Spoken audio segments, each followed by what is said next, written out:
Saya namanya Sumarno, asalnya dari Arya Duta Hotel Lipo Village Karawaci. Saya sebagai Chief Engineer di hotel tersebut. Pertama, pastinya untuk pribadi saya sendiri, untuk refresh lagi, terus nambah juga pengetahuan belajar dan belajar. Yang kedua adalah memang dibutuhkan dari seorang pengelola properti, itu memang harus ada ahli ketika umum. Satu, untuk persyaratan saat kita mengurus license sesuatu, persyaratannya adalah harus ada itu. Nah, kebetulan tim kita dulu banyak, yang A3 juga banyak, karena udah regenerasi ganti orang, akhirnya kosong, tinggal 2 orang. Kebetulan saya juga udah mati, punya sertifikat, jadi kita perpanjang. Itu sih Mas. Yang pasti Oh, buat refresh, buat belajar lagi. oh siap Pak. Baik.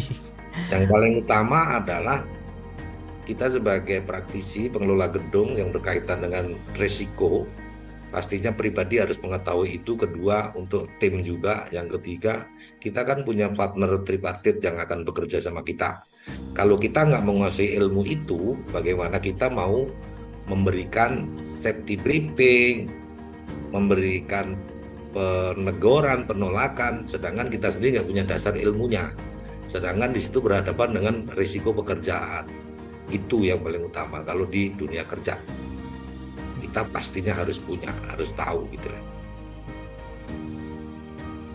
Pertama, kemarin saya pernah mengikuti webinar yang bulan dulu kalau salah. Nah, kebetulan data-data saya itu kemarin itu masuk ke sana. Saya dapat blast email dari sertifikasi ini. Nah, akhirnya saya informasikan ke HR kami. Kebetulan kita grup, kebetulan banyak juga teman-teman yang apa, yang pengen. Nah, kebetulan secara cost ada promo. Nah, gitu, itu poin pertama. Pertama, pelatihan. Pelatihan itu secara sisi materi menurut saya, ya materinya juga nggak terlalu banyak, tapi secara rangkuman hampir 70% itu teori-teori yang memang dibutuhkan di dunia kerja, terutama dunia kerja di properti atau building ya. Itu hampir 100%, 80% lah. Itu yang kita terapkan. Yang kedua, kita dapat trainer notabene yang kita itu sebagai asesi kan bukan yang akademisi, bukan yang itu ya, benar-benar praktisi pekerja ya. Dapat trainer yang notabene lumayan, bukan 100% akademisi, bekas praktisi juga. Akhirnya secara menerangkan, secara improvisasi, menerangkan dari pasal ke pasal ataupun dari materi per materi, ada improvisasi yang menurut kita logik dan nyaman untuk didengarkan. Akhirnya secara tidak langsung ya recording memori kita ini tanpa belajar pun sedikit banyak udah nangkep gitu, sekalipun nggak bisa jelasin tapi di otak nih udah ada memorinya yang nyangkut-nyangkut tanpa harus buka-buka dulu. Selain kita juga tempat kerja juga udah melakukan itu beberapa gitu.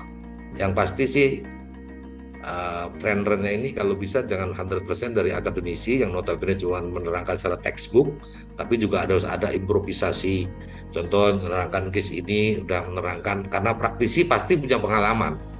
Dan pengalaman beliaunya inilah yang akan diceritakan, akhirnya jadi daya tariknya kita supaya kita nggak boring, nggak ngantuk itu.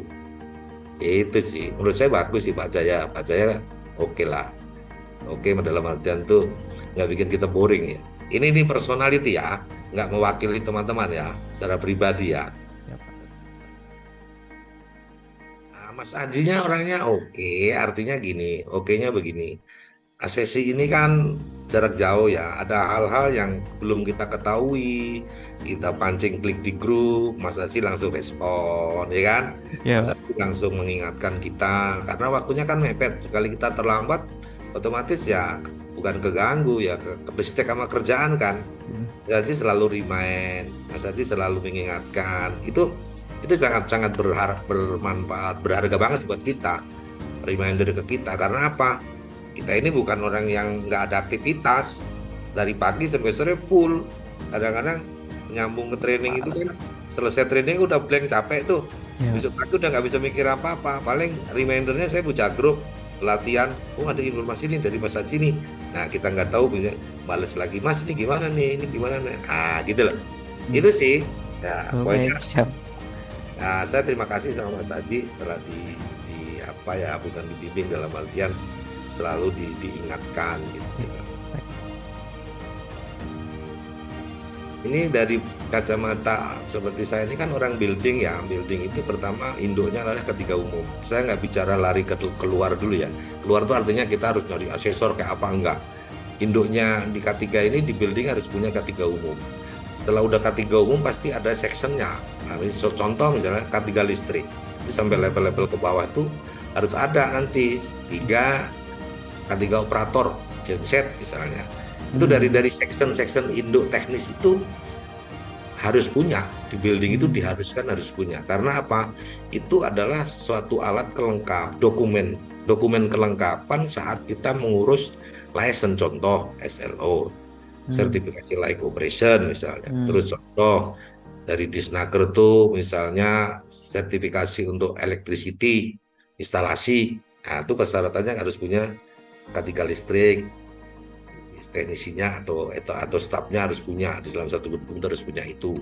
Kita ngurus SLO, kita harus punya K3 operator genset misalnya, seperti itu. Ya ini sih sesuai kebutuhan pribadi di orang building ya, lepas dari sertifikasi ada program itu enggak. Sepengetahuan saya cuma itu sih. Kalau yang IT segala macam memang jujur kalau di gedung agak sedikit, kecuali untuk profesional ya. Untuk profesional itu artinya untuk personal. Tapi kalau secara umum seluruh gedung K3 umum wajib. Sectionnya K3 umum juga wajib. K3 listrik, K3 genset gitu-gitu. Operator genset itu sih